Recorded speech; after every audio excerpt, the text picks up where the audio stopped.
Hi guys, it's Madison from Daydreamers Podcast. I am here with Ryan. What's going on? How's it going? Say hey. And we are here today in the Sticky Studios. I just wanted to get him on here and interview him a little bit about what he does. I know he does like live streams, Twitch. He's also a DJ. You produce as well? I haven't produced quite as much recently. I've kind of focused on the more live streaming part of it. So Awesome. I'll do like remixes and edits every now and then, but for the most part, I've been kind of putting all my time and energy into Sticky Studios. Hell yeah. Okay, so like let's get into it a little bit. I want to talk about the stream. I want to talk about the artist, the syrup. Oh everything. yeah, the syrup. So the live stream basically, it's a 2-hour event twice a week, every Wednesday and Sunday night. We have Stack Sunday and then Waffles and Wubs Wednesday. Basically, I bring in a different DJ from all over. It's primarily Ohio.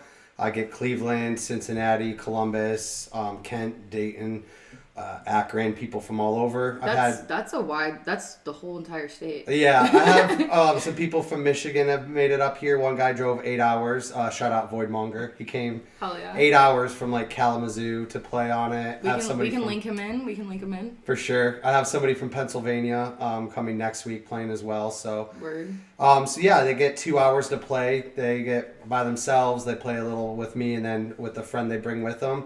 And it's kind of just like their chance to like show themselves to the world and kind of put a spotlight on them so they can do whatever they want on there.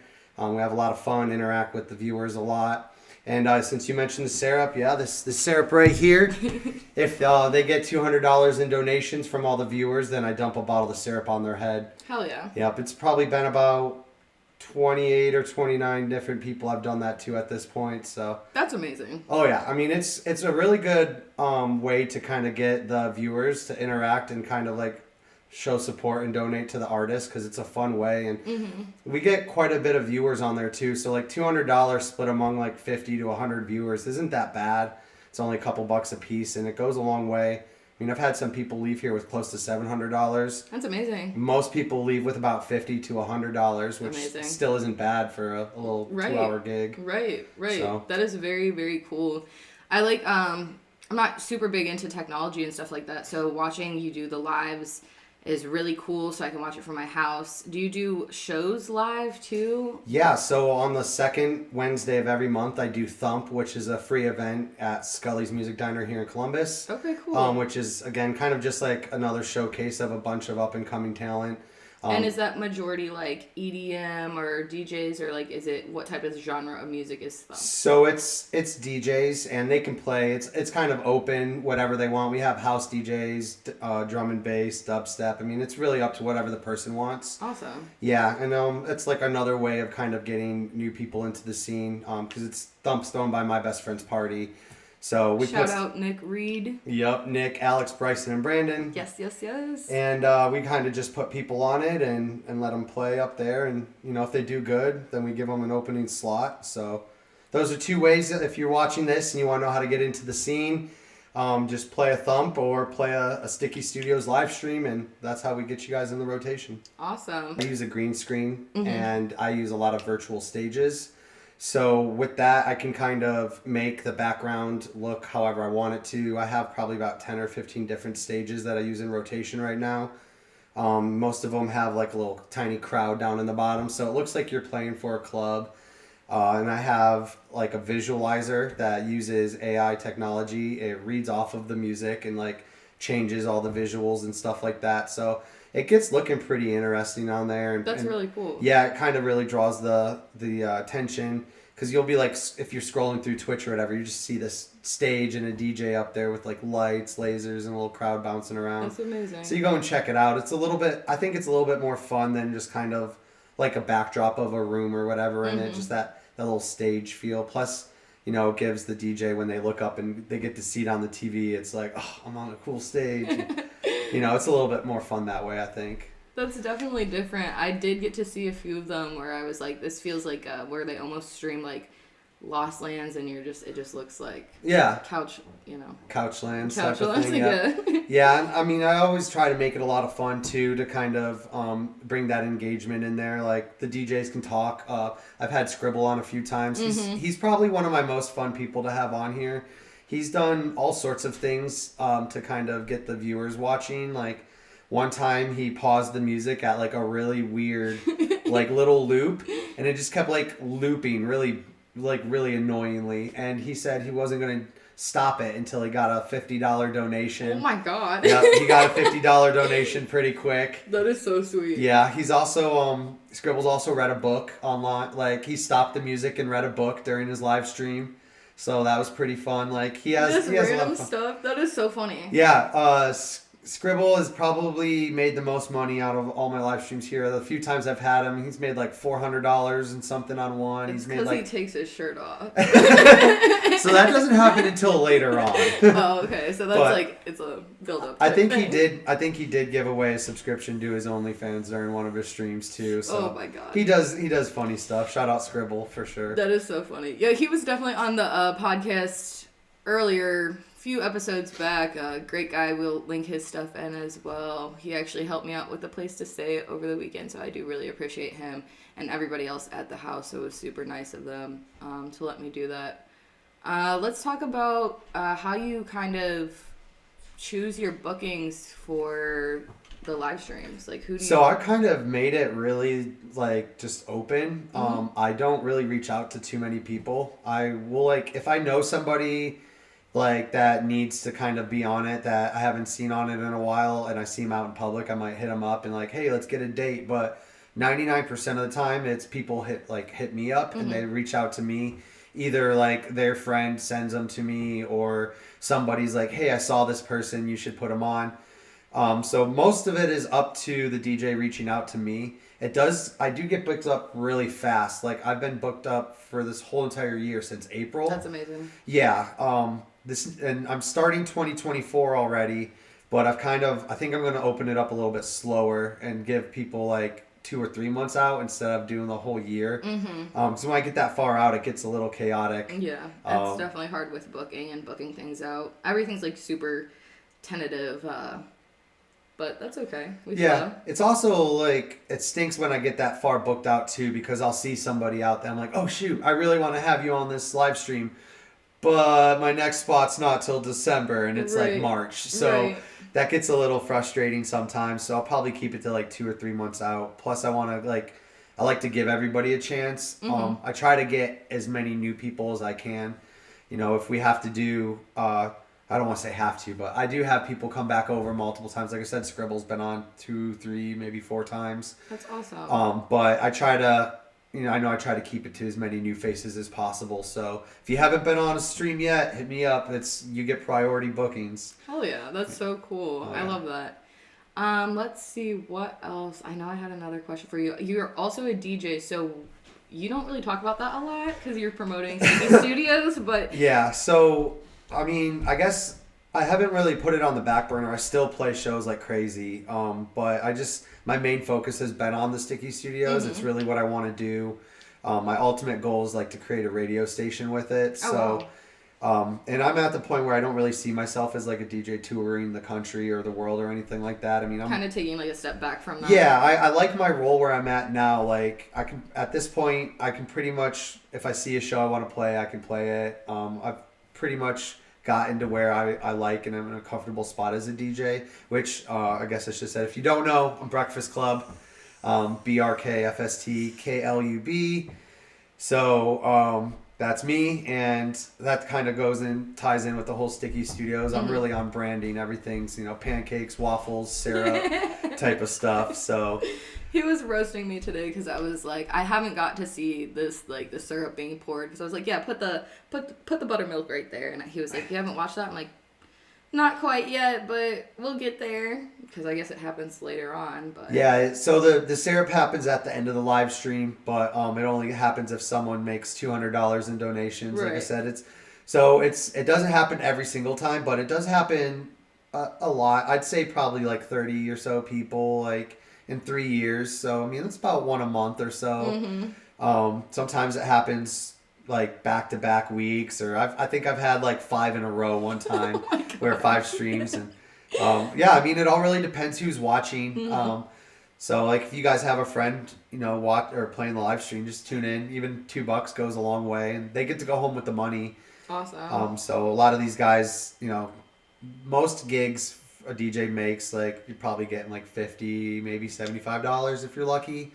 So to leave a live stream with like $200, that's insane. That's insane to me. Yeah, I mean that's a really good gig. That's like that is a good gig. That's a fire gig. I was pretty blown away with him breaking everything down for me. I did not expect it. I don't know much about live streaming. I love EDM music. I love DJs. I know a lot of artists, have a lot of artist friends. But the live streaming is just like a whole new ball game. So this is like super, super dope to see how he set this up in the last few months. What did you say? COVID? So it was like probably a year or 2 years. Yeah, so it started off during literally the COVID shutdown. It's funny, I had all of my gear already bought for it, but I wasn't anticipating obviously the shutdown. Right.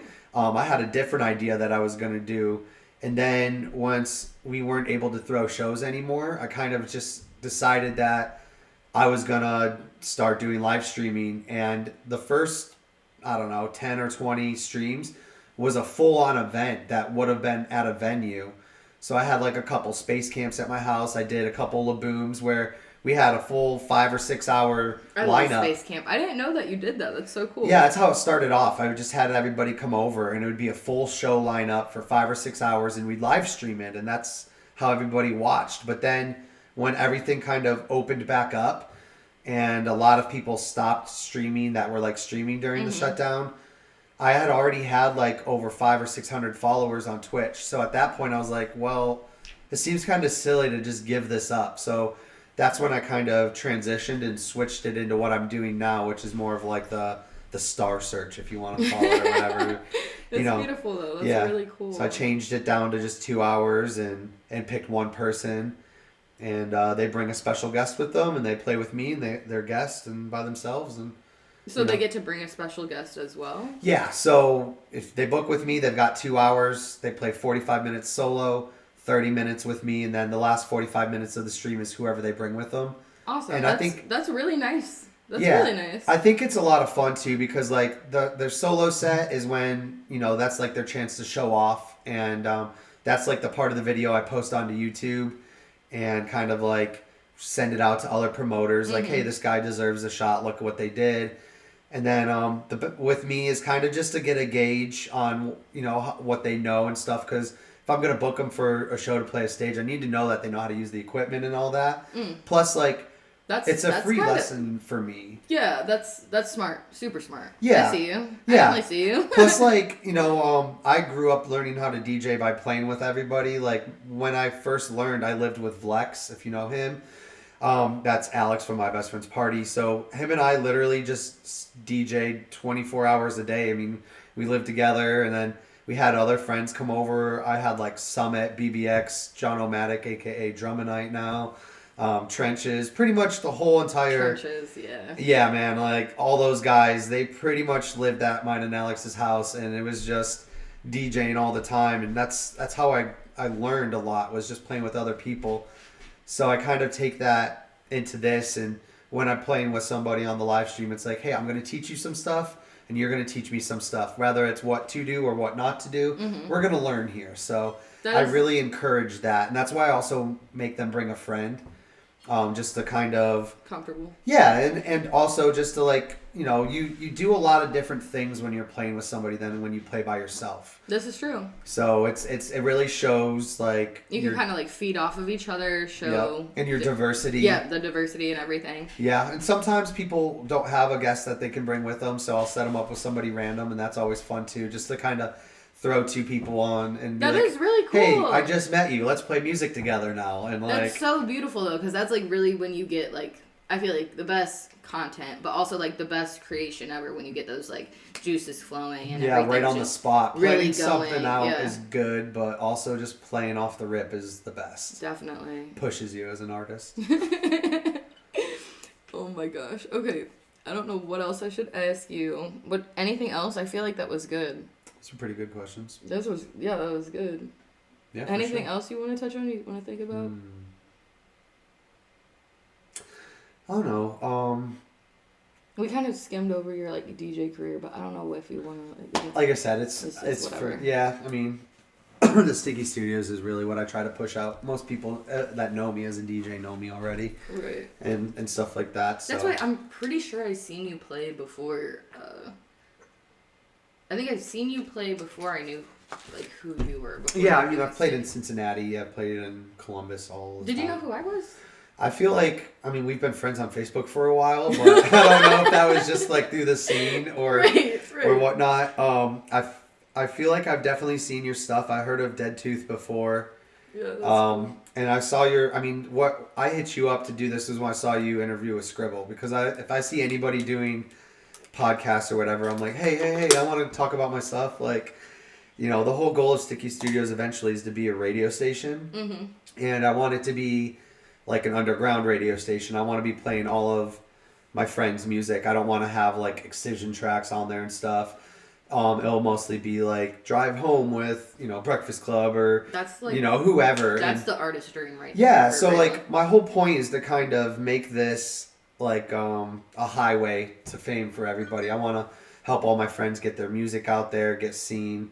That's why I post it online. That's why I promote it so much. Just try to, hey, check out all my friends. I mean, I've helped quite a bit of people in the local scene get started. Like, one of my first bigger names was Baxter. Wow. He hadn't really played any shows out. He had played like one Breakaway festival, and somebody watched him at Breakaway Silent Disco. They told me, hey, this guy's really good. You should put him on your live stream. And I said, well, have him reach out to me. He hit me up the next day, put him on the live stream. He had hell of a lot of viewers. He broke my record for the most donations at the time. Oh, wow. So I told him, I hit up all the guys in my best friend's party. I was like, hey, this kid Baxter's really good. He had a lot of viewers, made some money, covered him in syrup. Let's put him on a show. So we booked him for Kill the Noise, and he sold like 70-something tickets. Hell yeah. And now he's playing all the time. I mean... That's amazing. Yeah, and I've done that for a few other people. I mean, the list is quite long, but just to name some of the more prolific ones, Negative Space, she was another one. She didn't really play a lot of shows. Is that Steph? Steph, yeah. Okay, yeah, I know Steph. Same thing happened with her. Somebody's like, hey, put this person on your live stream. She's been killing it, so I brought her on, and I mean, now she's killing the game out there. We're putting her on all sorts of shows. And Skull Kid's another one, too. Fazy, I helped him out a little bit, but I mean, he just took off on his own. Right. So I've definitely seen him play. He's fantastic. Yeah, so I really like the fact that, I can bring somebody new on and kind of give them that confidence. Like, hey, like, you might not think that you were doing very well or that you were being seen, but like, look at all these people that just watched you and, and stuff like that. And, it also goes to show too, like with the live stream, you can kind of see how somebody acts like on a stage, because if they're gonna dance and that crazy on a camera for no people that they can see, then when you put them on a stage with like 100 people or so. That's like some of the things that I loved, like, because I've always been into like the EDM scene, but the DJs that are always super like hyper, great energy on stage, like gets the crowd going. That's what I like to see, like as a viewer. Yeah. So I love that, and it's cool to have that also the same thing on the live stream as well. Yeah, there's definitely... It's like practicing, almost. Yeah, it's a good practice, and like, there's definitely different ways to do it too. Like, if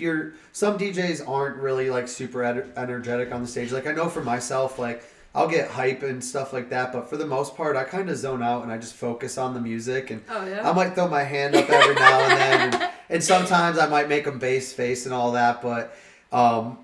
I always try to encourage people to like, you're not also like you're an entertainer, but you don't have to put most of the focus out there. Everyone's got their own way of doing it. So just do what makes you happy and comfortable, and, don't be a wooden pole up there, but you don't also have to be a dancer, break dancer and stuff like that. You can play the music. I mean, I'm kind of a big... I was more of an old school raver. I mean, I've been doing this for like 15 years now. How old are you, by the way?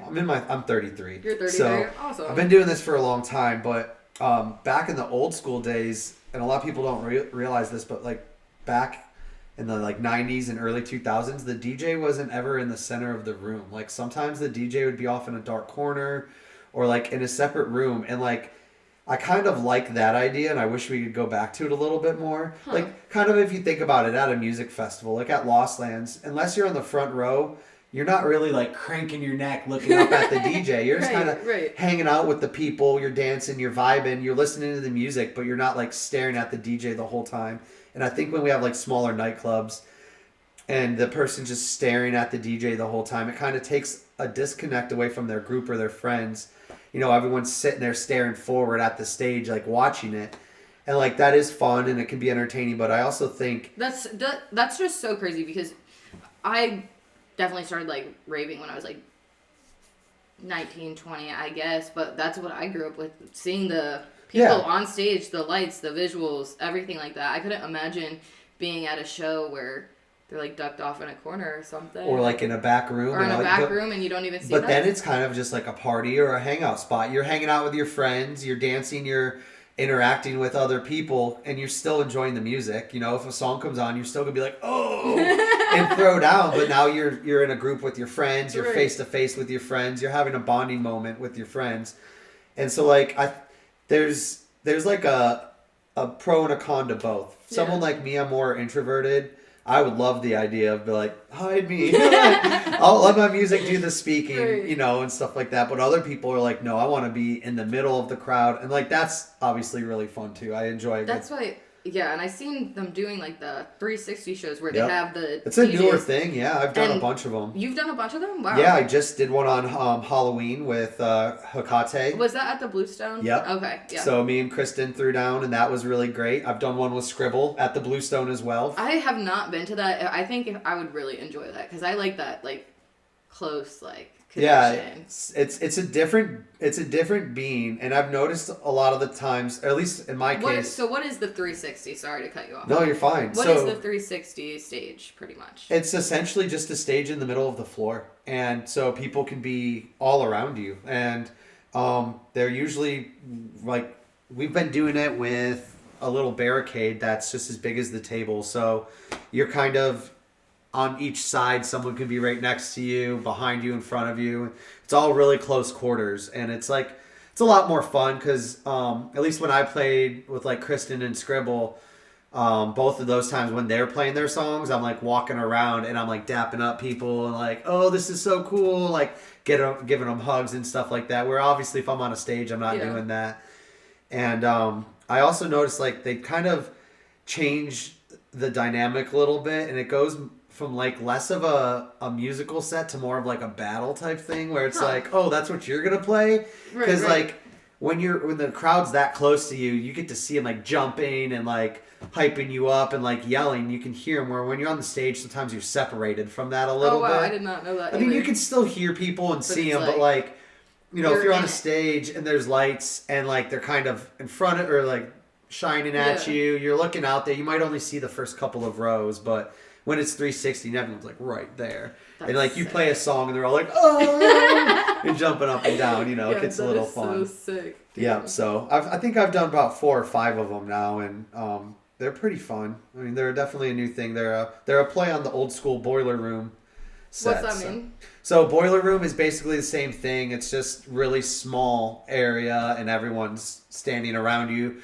You should check out a Boiler Room. The only difference between like that and a 360 is there's no barricades on a Boiler Room. It's literally just the table. So like somebody in the crowd could be standing like arm over your shoulder while you're playing, and that's crazy though. Yeah, that's really crazy. Yeah, I mean that's the new thing. It's really funny how the scene kind of goes for full circle and back into like that is full circle. And I definitely did not know. It all started off. Is there anything else like from back in the day that you'd want to share? I say back in the day.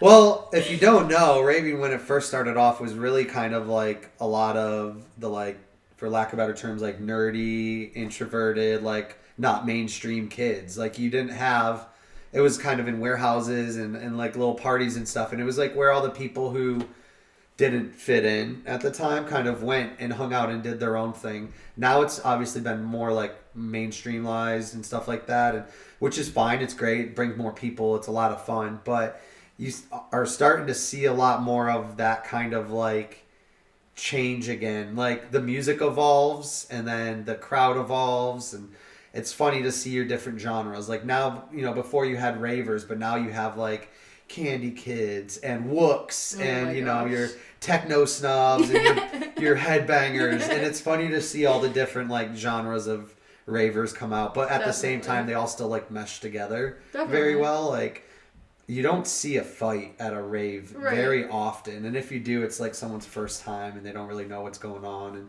like that. But one thing that I love all different types of music. I'll go to pretty much like any event, but the EDM scene is just, it definitely has like a special place in my heart, and being able to go to all these different shows and definitely seeing that different groups of people. And I definitely feel that like you know, outcast type thing, because I feel like not everybody likes raves, but now it's like super mainstream, so it is crazy. Everything's changed a lot, so it's pretty mind-blowing to see that happening in the last... It happens as the music evolves. Yeah. Like the last decade, though, has been like...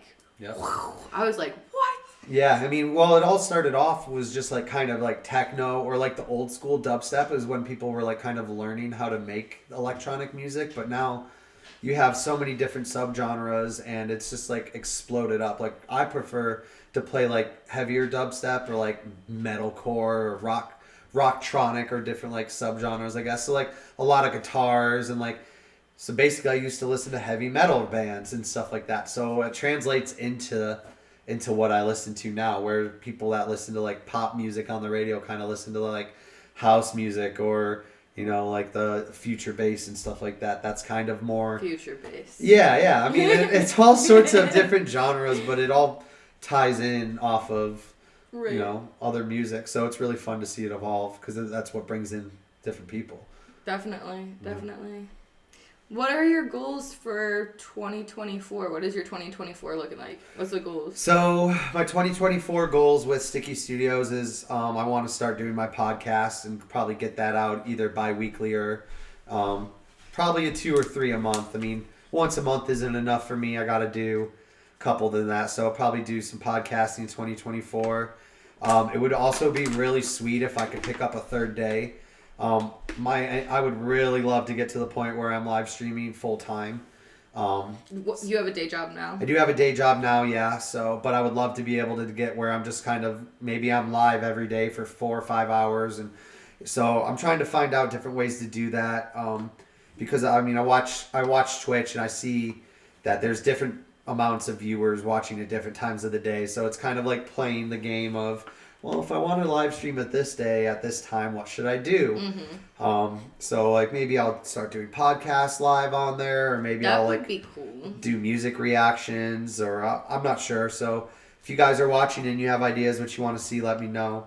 Yeah, definitely link something in the comments. Whatever you guys want to see, any suggestions, anything like that. I love the feedback. I'm pretty open to almost anything. This is, like, my first tour. He's the last person, or the second to last person that I'm filming today, so shout out Columbus. Hey, so much for tuning in and watching. Say goodbye. See you guys. Thank you. Make sure you follow me on Twitch, Sticky_Studios. Yep. On YouTube, same thing. On Facebook, you can find me as Sticky Studios, and then on Instagram, I'm just still Brkfst Club. Hell yeah. I don't have a Sticky Studios Instagram yet, but I'll probably be making a TikTok here soon. I mean, you need the TikTok. Yeah, I've been trying to stay away from it because it shows my age. I'm not very good with the TikTok stuff. Oh, no, but, you're fine. I mean, I think that's my next step on the viewers, because, I mean, I've hit 1,000 finally, all organically, but I think I need to get it going. Oh, I got to do my outro with Pino real quick. Oh, God. Come here, buddy. Oh, I haven't heard him. It's okay. But he's going to come down to this car.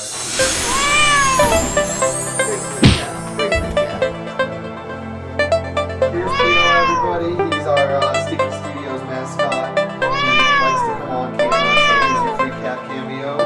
And I want to hold him. Yeah, for sure. Pino loves everybody's music as well. He loves to come down here, listen to all the music, and kind of hang out during the live streams.